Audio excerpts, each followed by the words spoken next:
Thank you so much. My name is Eve Tame, and it's my pleasure to moderate this 1-hour panel on technology. What we will do is we'll cover 3 topics. We talk about integrating technology in projects. We talk about monitoring and modeling systems. And we also peek into the future, looking at how the developments in the future in this space could make measuring easier and cheaper and, yes, more accurate as well. We have a great panel here, participants from very different backgrounds. So starting from next to me, we have Jamie Lawrence from Silva, Craig Mills from Visuality, Jeremy Epstein from Open Forest Protocol, and Carlos Roman from Maxar Technologies.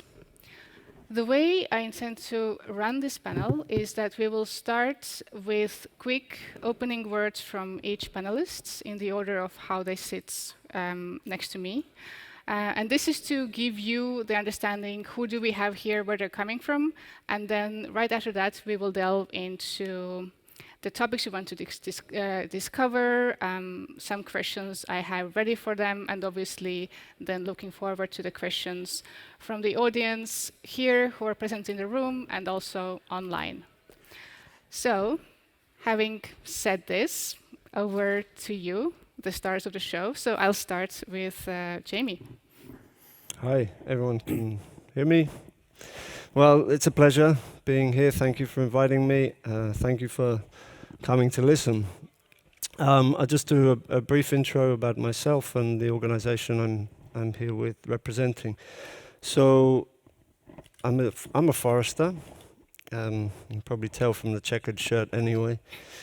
I've worked for around 25 years in forest operations. So I started on the ground, managing small woodlands, chainsaws, planting trees, the normal ops on the ground. Spent many years in certification and best practice standards. I've worked with NGOs, I've worked with corporates, and I've worked with philanthropy. And during that whole time, I've spent a lot of that time trying to connect that world of philanthropic capital, corporate capital, to forests. Had the pleasure of going all around the world in that exercise, assessing forests and understanding forest projects, but then also trying to translate that back to what the financiers were looking for, be they philanthropic or corporate. And I'm proud to say that I'm here today as co-founder of Silva, which is a young and exciting startup. What we want to do is we want to help scale forest projects to become the sizable nature-based solutions that we know they can be. How we do that is we connect them to finance. We do that on a marketplace. We're building out a marketplace. It's not just about the finance, it's about the right fit. It's a translation service between the two worlds.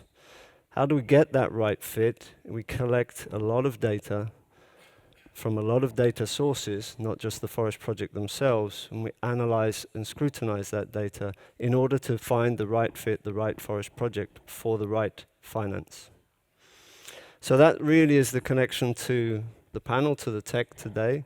We have 2 tech elements. One is the marketplace itself, and the other is our connectivity out to all those excellent data providers that are emerging in today's market. So thank you. Great, thanks for that. So over to Craig. Hi everyone, lovely to see you all. So my name's Craig Mills, I'm the CEO of Visuality. I guess from my clothes, maybe you could tell I was a scientist and now a technologist. I don't know if the tweed combined with, I don't know, untucked shirt. My background, is in marine biology, working for UK government and then the UN. And for the last 8 years, I've been the CEO of Visuality. And I guess what's interesting about Visuality is they've sit in 2 worlds. The first is a knowledge world. So for maybe over a decade now, we've worked with some of the largest non-profits and research institutions trying to get their science into the public domain. and often that involves big, large volumes of environmental data. So maybe you'll know us from creating technology like Global Forest Watch, Trace, Restore, Global Fishing Watch, Resource Watch. I could go on, anything with watch, Wildlife Insights, etc. So a lot of these big environmental digital technology projects we've been at the center of. And so that's on the one hat. And then on the other side, our other foot these days is really in how you make use of those free, public, open data sets, and you bring them inside organizations, inside corporations to help them change their operations. So in that case, it's like going into the largest food companies you can imagine and helping them understand the impact of their supply chains through the agricultural commodity supply chain. So what happens if you switch your recipes from beef to chicken? You know, what does that mean in terms of the impact of biodiversity, impact of water, carbon, forests, etc. So that is where we sit. Those two worlds are very different, and they speak different languages and wear different clothes. But actually, it's in those combinations is where I think visuality is starting to succeed. So I guess my interest today is to maybe share optimism and hope for what technology can do to help in the crises that we're facing. I think yesterday, at least for some of the day, I came away feeling kind of hopeless and some like major crisis going on in my mind. So I'm going to try and, I had a reflection on that last night, and I think actually we need a little bit of hope, and maybe technology is some part of that. And I want to really look at this interface between what needs to be public to make private enterprise work. Visuality is a private business. We work with private companies, but the only way we make systemic change is through public open information. So where does that line lie? That's a really interesting part, especially as we're under the clock, right? We've got a tight time frame to actually solve some of these major problems. That's where I'll stop, but I'll pass over. Thank you. Yes, thanks. Jeremy. Thank you. Yeah, hello everybody. Jeremy Epstein, Head of Growth with Open Forest Protocol. I'm trying to figure out how my pink shirt relates to what I do, but coming up short here. So I'm a climate finance and policy and markets guy by training. Been doing that for almost 15 years, and was recently representing a family office who had directed me to look into the nexus of climate and Web3. In doing so, uncovered a number of very interesting projects building in the space, one of which was the Open Forest Protocol. After working with the founders and sort of translating the value proposition for my client, decided that I would switch teams and become a builder rather than a financier. So why? Because I saw that we were building something scalable, something very interesting, and something that I think the world needs desperately. The basic value proposition for Open Forest Protocol is that we are creating a platform, much like, as an analogy, Airbnb has created a platform for those with a second home or a spare room to monetize that space. We are creating a platform for forest projects anywhere, all over the world, regardless of the size of that project, 1 hectare, 100,000 hectares, what jurisdiction it's located in, who is operating that project, an indigenous group, individual landholder, an entrepreneur or a project developer, to access a platform to not only bring data onto the blockchain and make it transparent, but also to have that data communally verified by a network of some of the best verification and remote sensing bodies in the world. So to have multiple entities essentially proving the veracity of that data, ultimately with the idea of creating value from that verification and flowing most of that value back to the forest project themselves. I'm excited to be on this panel today. I think that carbon, biodiversity, all the things that we're talking about, these environmental attributes and asset records that we're all trying to create and ultimately scale, are unique among other commodities. So I like to make the comparison to coffee. When you are growing coffee, you actually deliver a physical asset to the end user, right? We drink a cup of coffee at the end of the day. With carbon, all we're delivering is data, right? The carbon stays in place. Nobody actually orders tons of carbon to be delivered to their door. And that means, since we are living in a data-driven market, that technology is really the solution, right? We need better application of technology and to sort of understand what is out there as far as technological capabilities to apply to this marketplace to deliver more, better data-backed quality carbon to the market and create a more functional global market itself. So excited to be here. Thank you. And let's move on to Carlos. Thank you, Illes. Carlos Roman. I'm with Maxar. We are providers of space operations in general, with two big groups in the company. One group dedicated to space infrastructure, building spacecrafts, robotics, and well, space infrastructure in general, not only for us, but for other agencies and space projects. And the other big group that I belong is the Earth Intelligence Group, where we operate our own high-resolution constellations on satellites. So we collect every day 3 million square kilometers of very high-resolution imagery, and we sell that content to enterprise and governments. So my background is in LBS and geospatial industry for more than 25 years. And well, we are here to give the perspective of satellite observation. Great. So now we have a good understanding of the different perspectives we can hear from during the session. And what I'd like to do is start with an opening question. And actually, I'm going to continue with you, Carlos. So how is Earth observation, because that's something very specific that you're working on, how is that integrated in projects to increase value? Yeah, I would say the key role, if I had to summarize, is providing transparency to the system,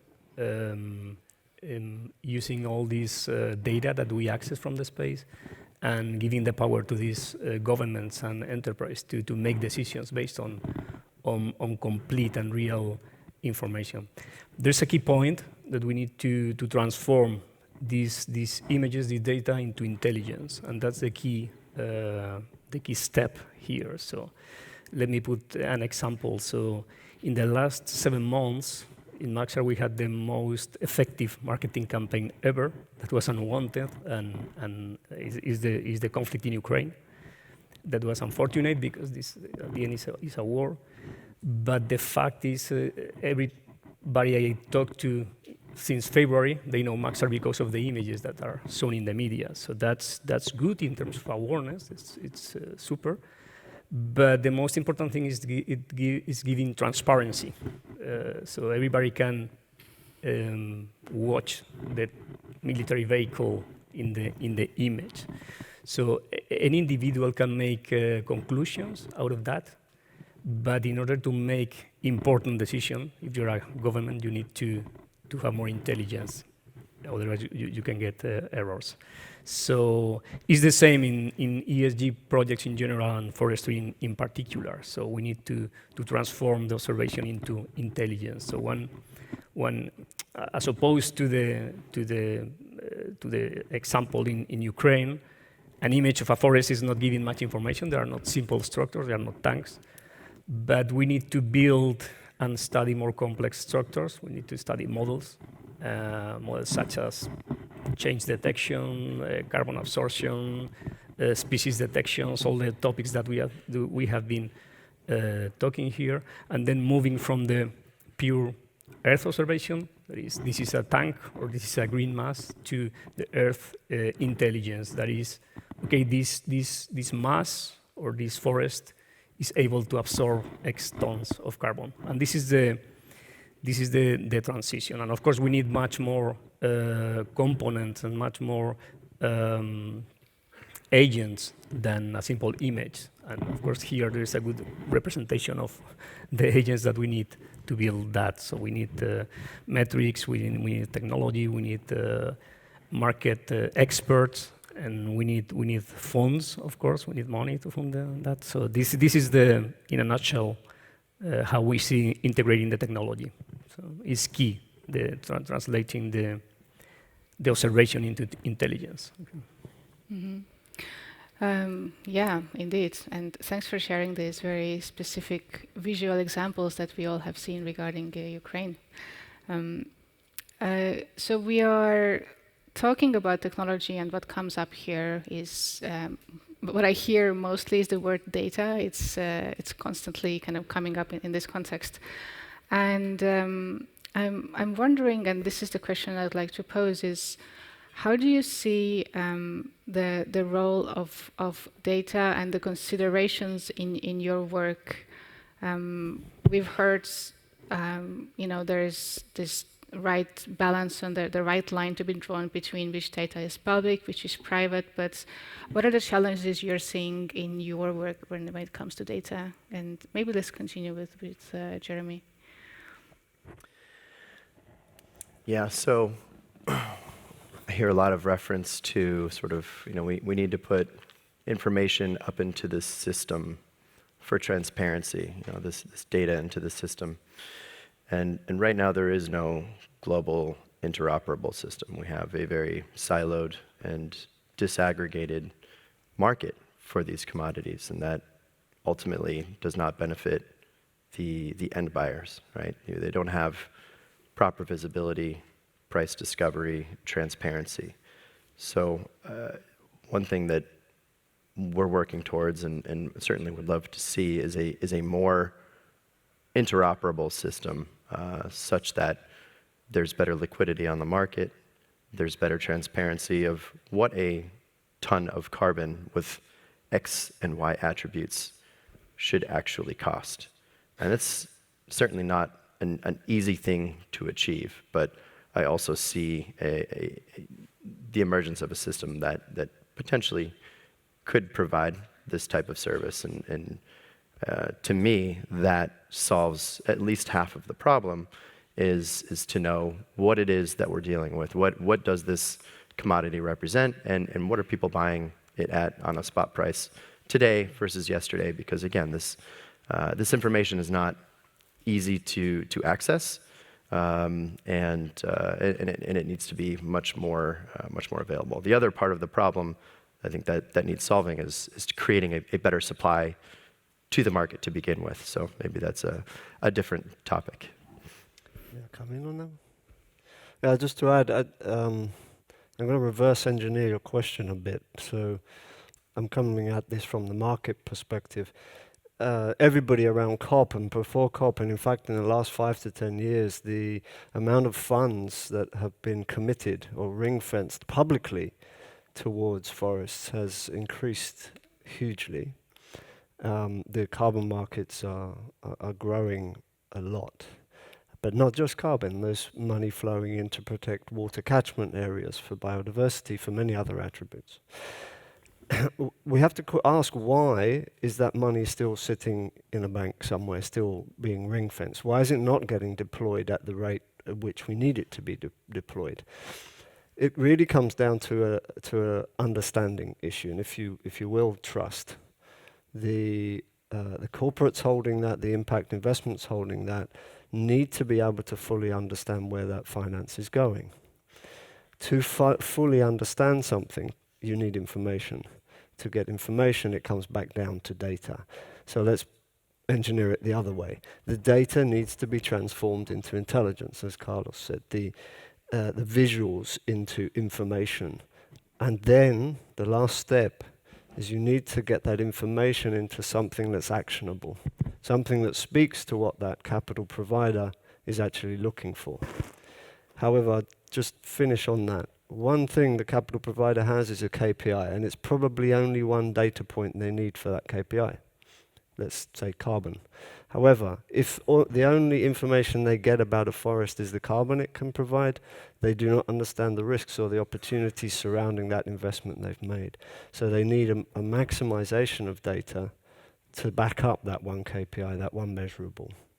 So that reverse engineering it from trust through information to data, you really start to understand the value of technology to provide that data. Mm-hmm. Can I? Yes.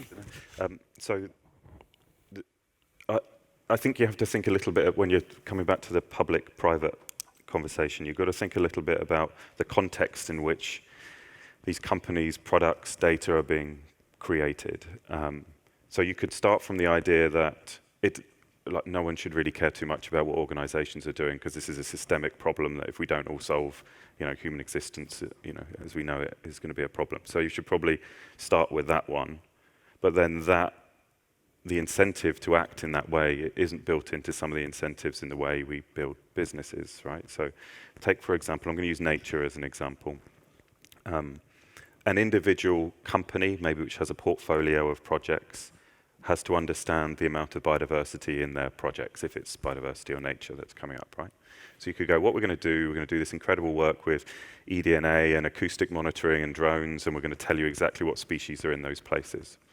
And you go, oh, that's great, but the CBD have just told us that we need to make sure that we're dealing with rare species. And so how on earth do you know if they're rare or not if all you're measuring is your own projects, right? Because they could be really common across the entire world. So straight away, you now need to access an information store about every species on the planet all the time, right? To know which are the rare ones and which aren't. Some are going to go extinct, many new ones will be discovered, and so we need a way of accessing that information. That should be public and freely available, and that could be supplemented by the individual biodiversity monitoring that you're doing at your project, but it has to be much bigger. So in that case, you've got to go, okay, local scale doesn't matter so much, but you can't do your local scale unless you're looking more globally at these things.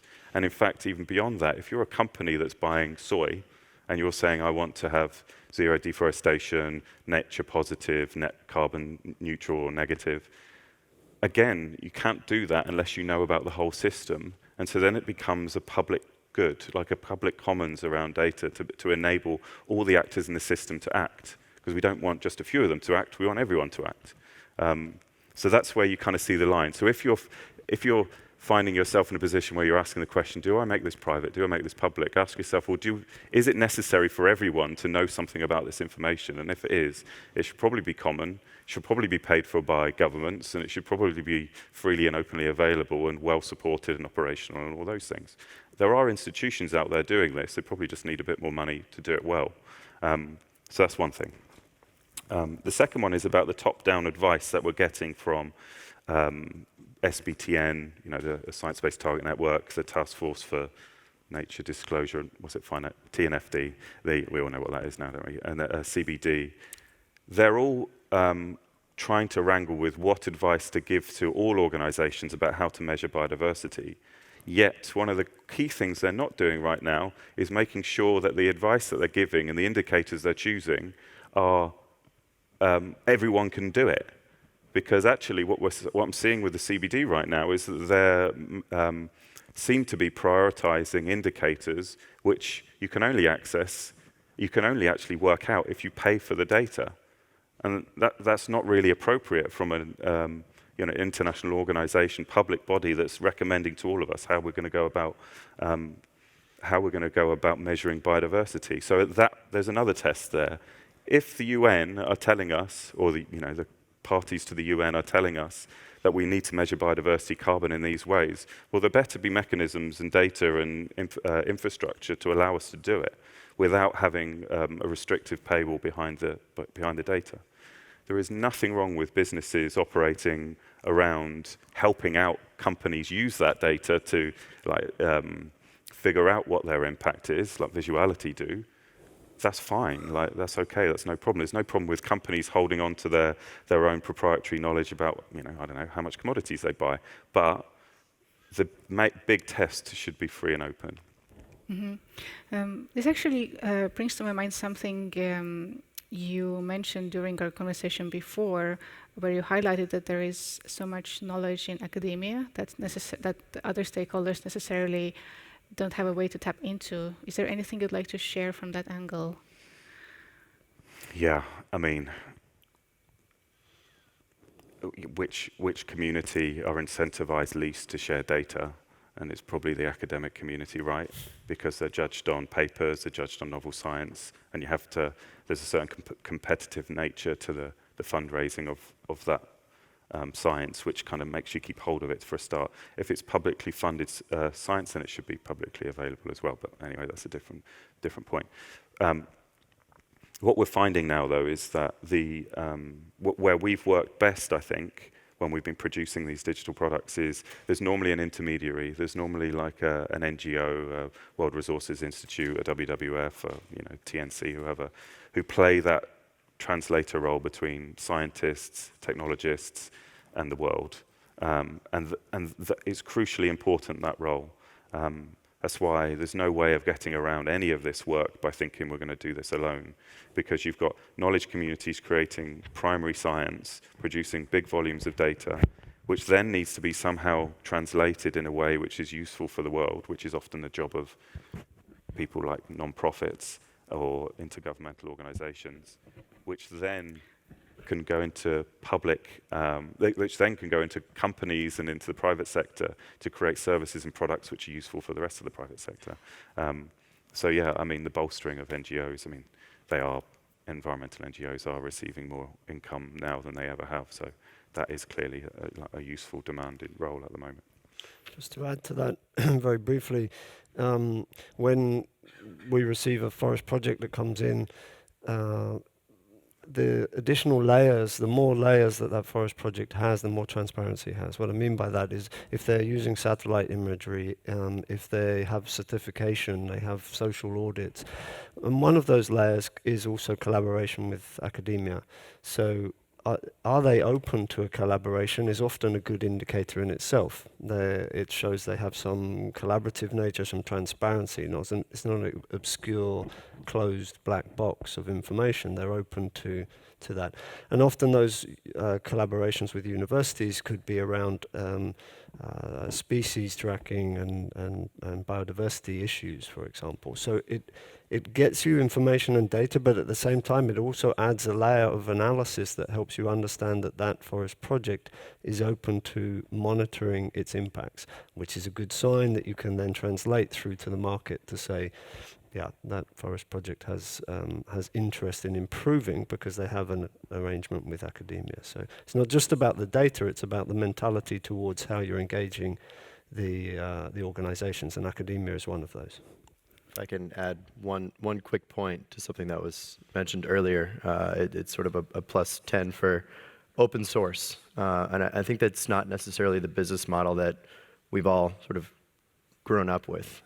But when you have open source data where information is fed from Earth state right onto a database, whether that is a public distributed ledger on a blockchain or otherwise, you end up with something different than trust.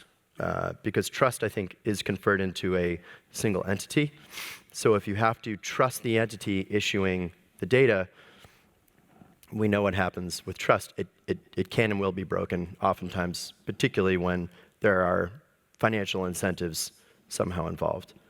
When you can feed raw data directly into an open source format, you end up with truth, which is different than trust, and I think more valuable.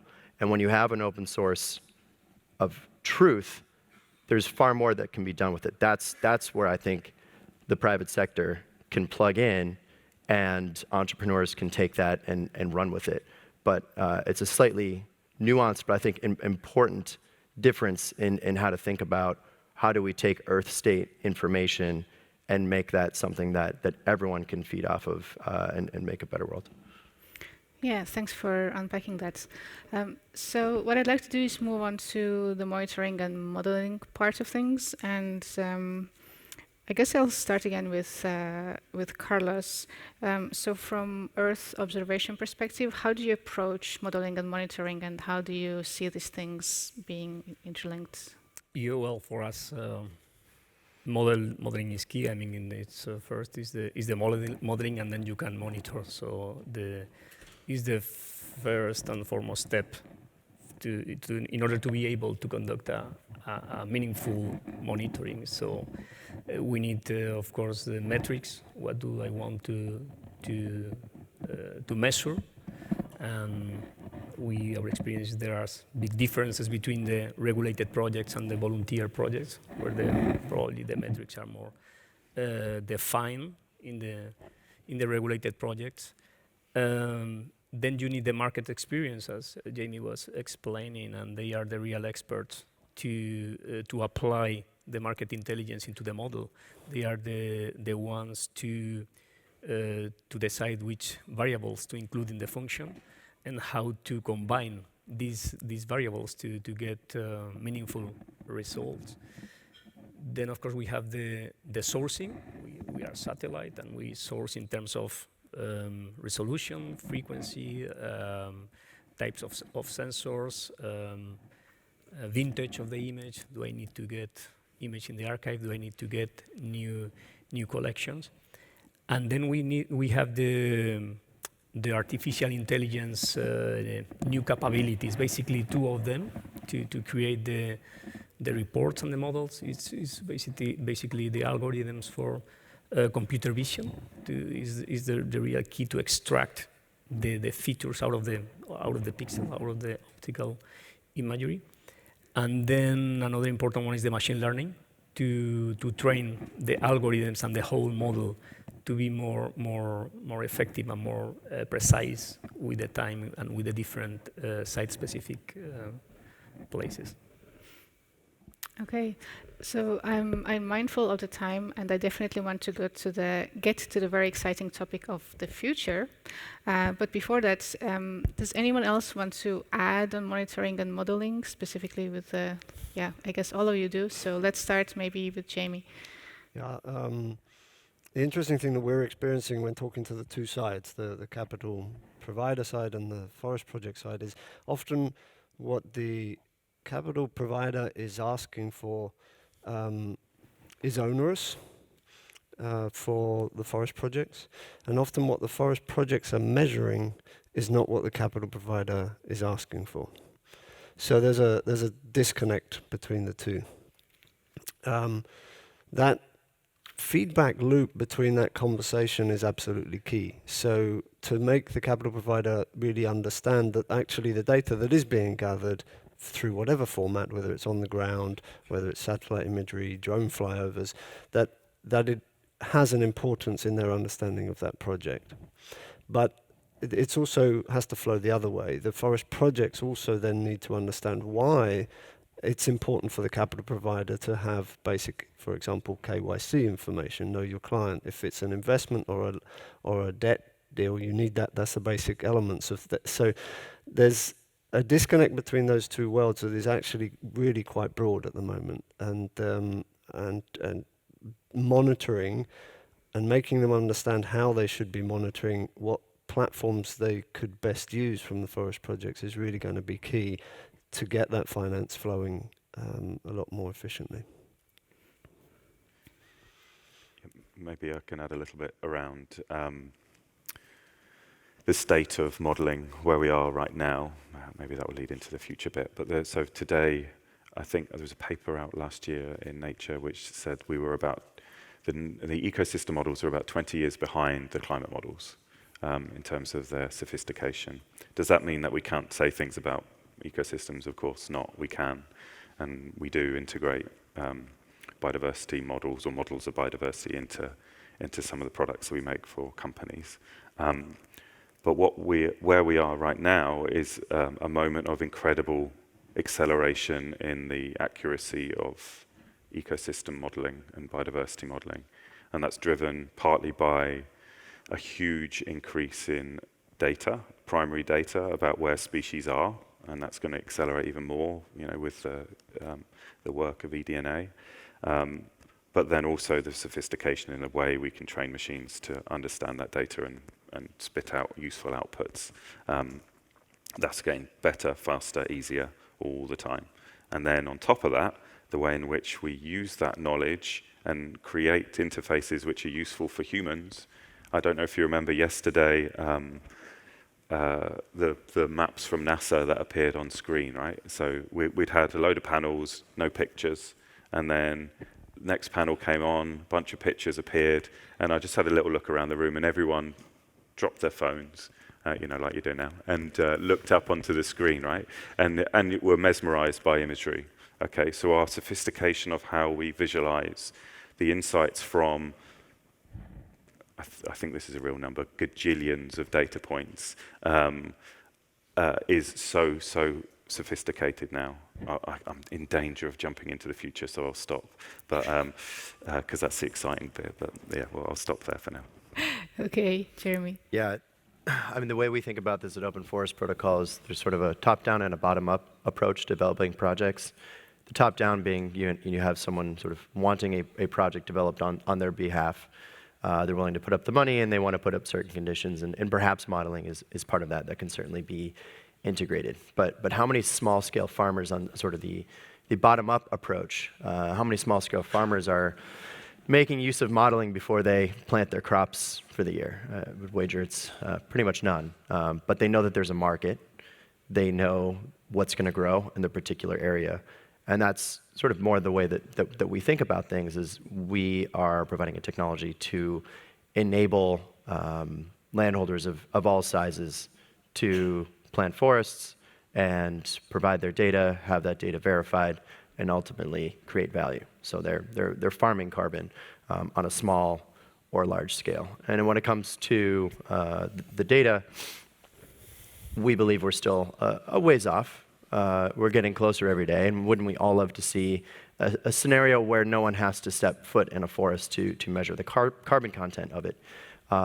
But we believe the ground truth data is still required at this point to at least create an accurate model to calibrate the remote sensing for the longer term.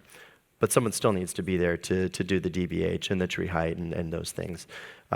What's been so inefficient is the fact that we may require consultants from another part of the world to go to a remote forest and take these pretty simplistic measurements. So the way that we think about that is we enable the farmer of carbon, as it were, to take their own measurements and then make sure that all gets verified publicly. Again, going back to this very public, very open source model. Mm-hmm. Well, Craig, you are very eager to get discussing the future, so I will start with you. Like, what should we expect? What good is there waiting for us? What should we be excited about? Yeah, okay, so where to begin? If we look at the way, okay, so going back to what I was saying earlier, we've now got, let's assume in a few years' time, we've not got 2 billion available public records of biodiversity data, but we have 1 trillion. You know, it's probably even more. And we have access to that. We now have models which will be able to predict with a much higher degree of certainty where species are. Okay, so that will come next. Then, on top of that, then we will then begin, and we're only beginning to understand the interconnections between those species to understand how ecosystems function. In order to, when we do make changes, whether that's in the positive side or the negative side, we know how those ecosystems change. So we're looking at the whole systems. So that's not that far away. There's a lot of work to be done, but it's not that far away. In the interim, if the models, the data, the technology are, if we look at those in the eyes of, well, if you're a scientist, you say, we accept quite a lot of error in these systems, and that will gradually reduce over time. And the resolution will gradually get coarse, and it will gradually get finer over time. And this is visible and public and available for everyone to see. Then you can see the acceleration and improvement in modeling. So that bit's cool. So you got that bit sorted out now. And so now the interfacing with people, which is where all the decisions are actually taken, most of the decisions are taken, is becoming exceptionally sophisticated as well, right?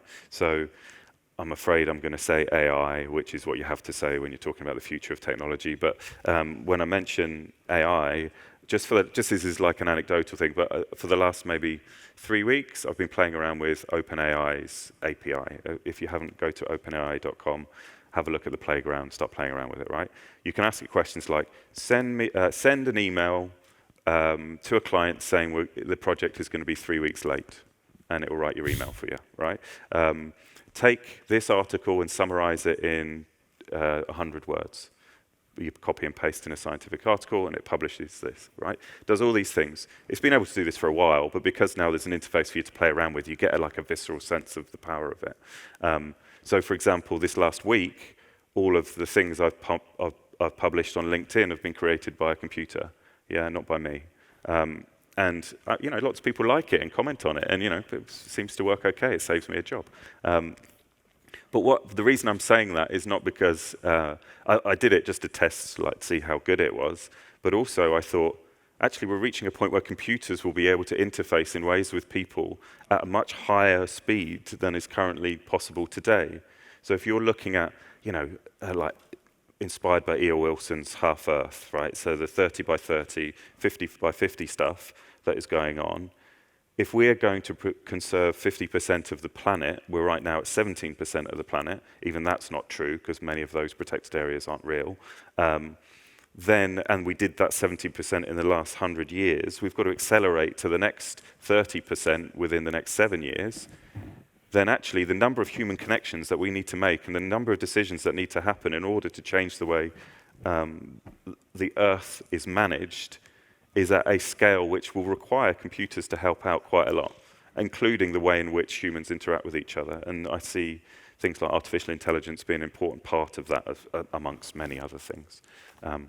There's loads of other things, but I feel like I'm dominating the conversation, so I'll quiet now. Okay, well, it was fascinating anyway, and thanks for sharing some, not necessarily this topic-related developments. I'm curious about the LinkedIn post. I'm going to have now a look at your profile there. Carlos, what about the next generation technologies in Earth observation? Well, our perspective is from the data. And we are aware that the higher the quality and the timeliness of the data, the better the results of the models, the more relevant and the more reliable the result, the outcome is.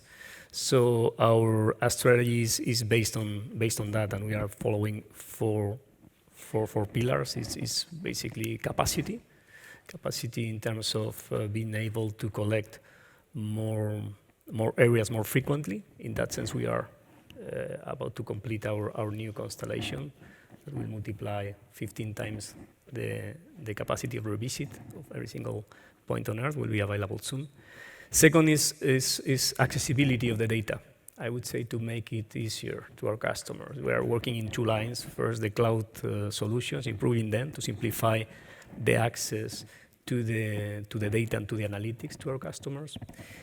And the second one is what we call the analytics-ready data, is to prepare the data to be more actionable for our customers, to integrate almost directly with their cloud environments. Third is the AI, keep improving the computer vision. Our algorithms are helping our customers to improve theirs, and this machine learning. And the last one, I would say, the data structures. We are working in global data layers, both in 2D and in 3D. In 2D, we have built a super high accurate mosaic that we update every year.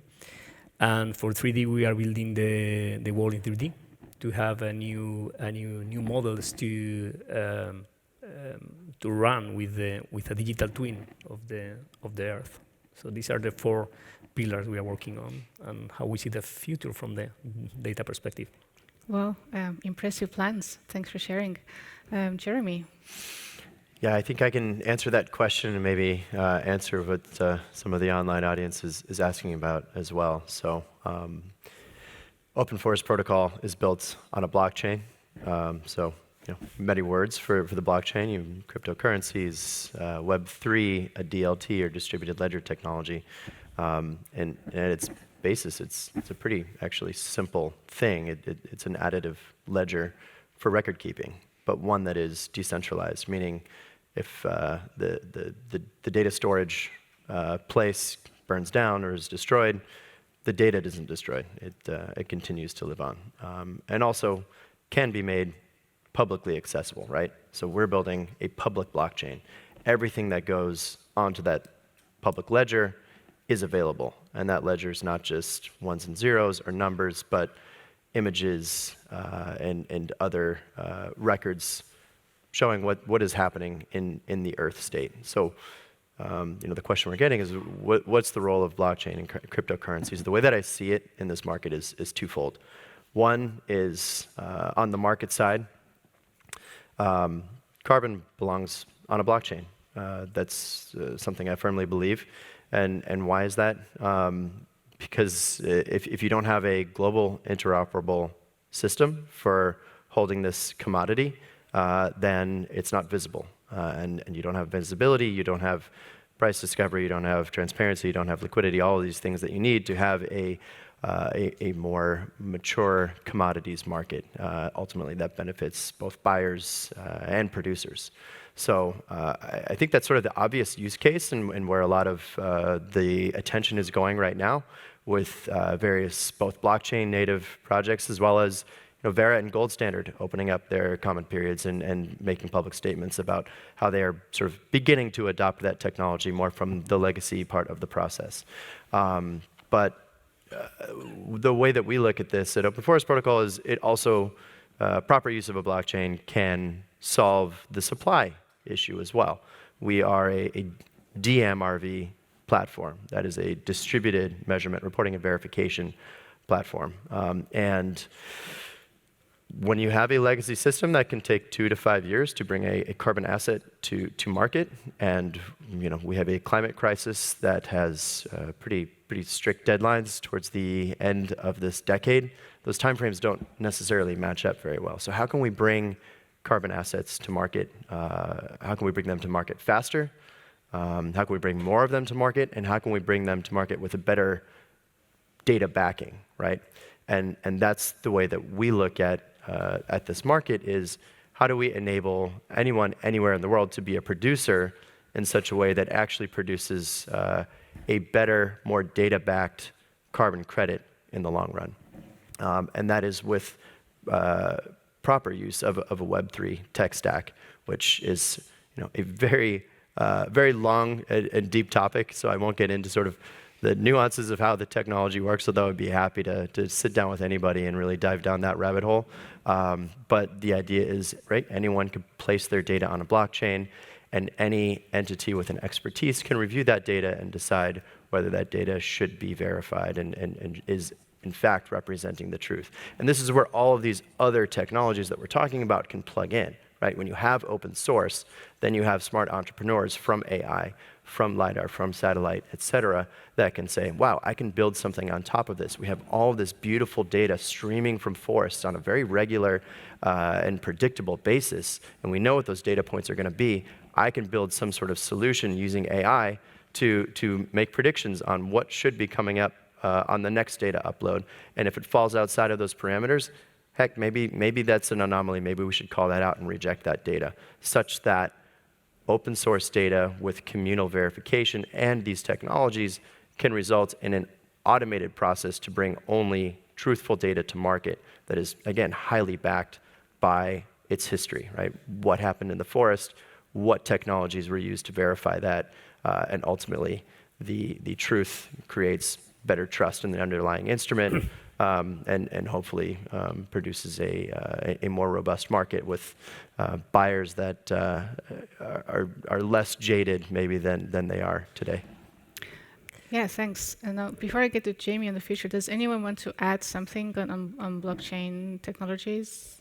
I would like to quick comment on that. We are not yet considering blockchain to be immediately applicable to Earth, to space exploitation in general and Earth observation data in particular, but we think this may change rapidly if all this evolves to these cloud-based platforms connected machine to machine. So then we will be facing new challenges, and we we think that this will be useful for, especially for three challenges: is data tampering, the integrity, and the traceability of the data from end to end. So we're not yet there, but definitely we will have to be.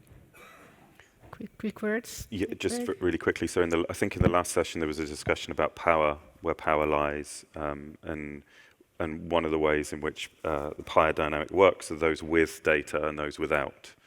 And without going into too much detail, I think the way the organizations, people, the economy will work in the future has to require like this multi-stakeholder approach where everyone gets to see pretty much the same information. And the information that's currently sitting in places, if you're looking at a landscape with people that live in the landscape and they're not able to share their knowledge more broadly with a wider group of stakeholders, they have a power imbalance, right?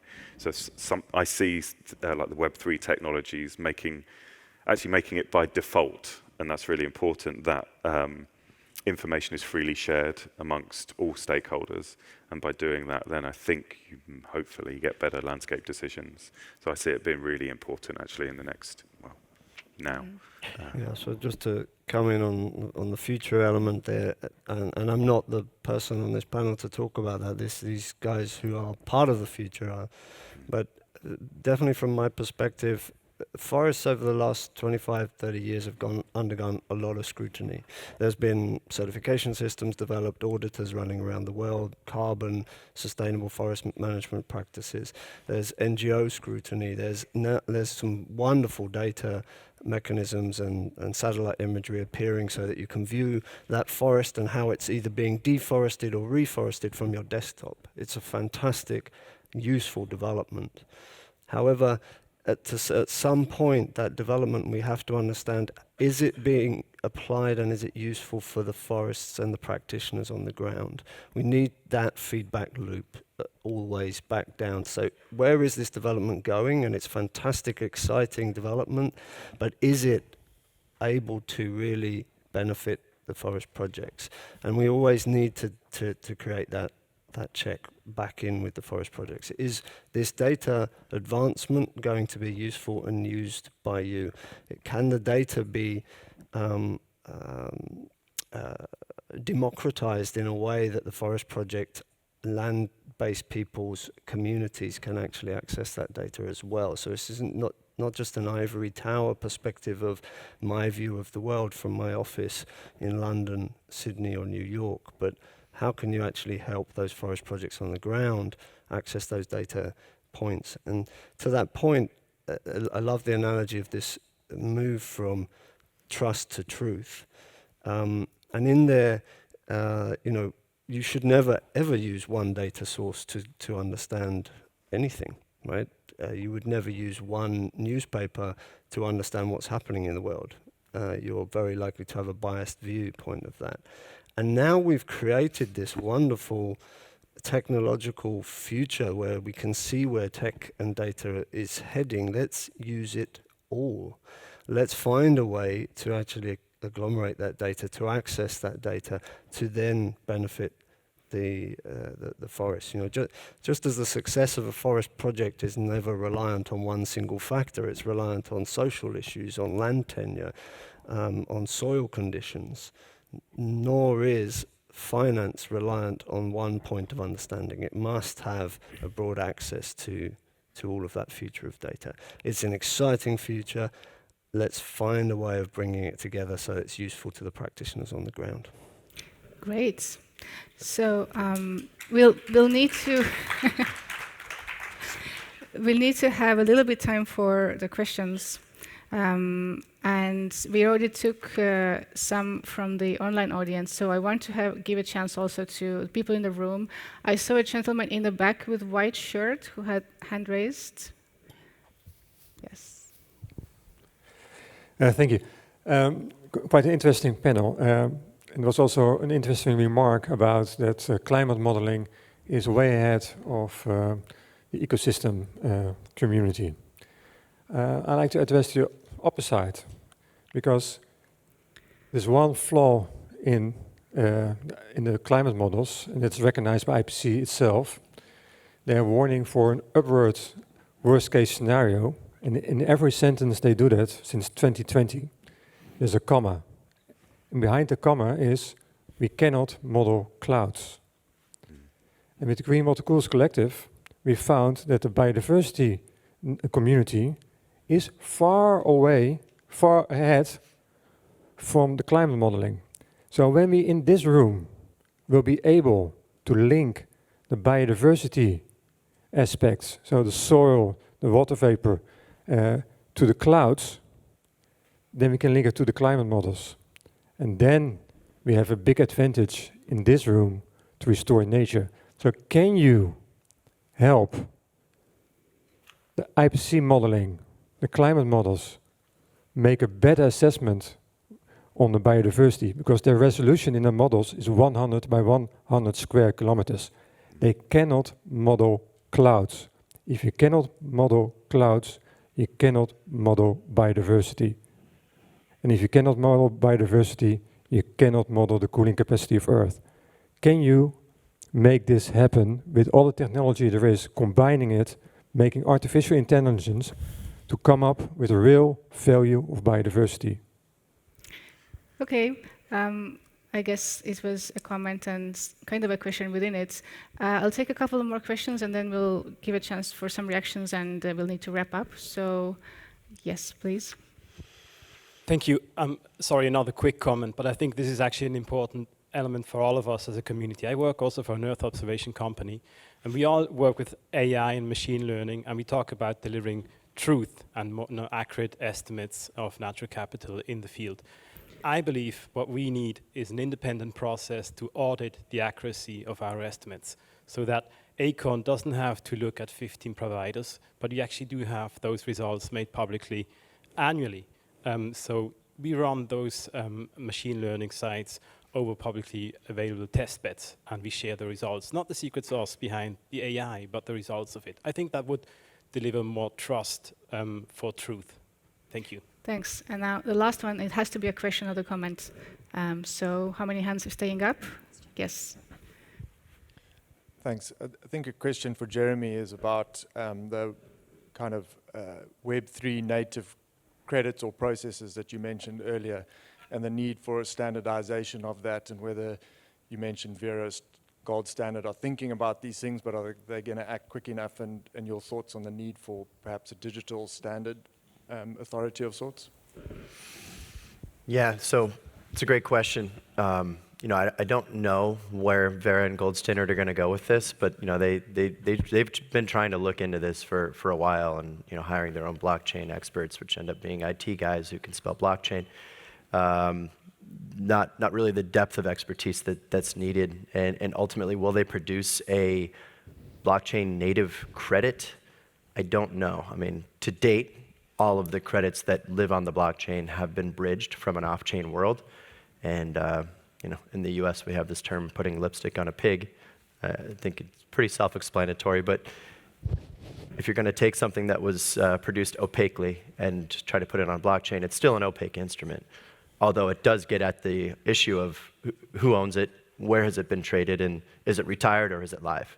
That's great. That solves one half of the problem, but a blockchain native credit, therein lies, I think, a very interesting and scalable solution, and something that, you know, that's why Open Forest exists. Ultimately, the value that we create is in being an issuer of a blockchain native credit. And that, because it was born on a blockchain, everything that went into its DNA is publicly available, right? And so you have this level of data backing that you simply can't get outside of a blockchain native credit. You know exactly what the raw data is that came from the forest. You know exactly who reviewed and verified that data. So rather than, again, trusting an issuer, you have the capacity for what we in the Web3 world call trustlessness, which is akin to truth. So you can do your own research. If you want to be the off-taker of such credit, you have the capacity to either hire your own consultant to review and say, yeah, this checks out, everything is there, or to do that yourself. That data can't be hidden, can't be obfuscated, can't be tampered with. And I think that's something quite beautiful and quite useful, is to have this tamper-proof data that lives there in perpetuity, so that everyone knows, here's the quality of my carbon portfolio, and you can see it, here's the address to look at everything that I hold and everything that I've retired. That should be, I think, very attractive to corporates and other offsetters. Thank you. And this brings us to the end of the session. Very interesting insights. I hope everyone learned a lot. We didn't get many questions from the audience, so make sure you catch the speakers during the breaks and lunch and so on. So a big thank you to Jeremy, Jamie, Craig, and Carlos, and let's finish with a big round of applause.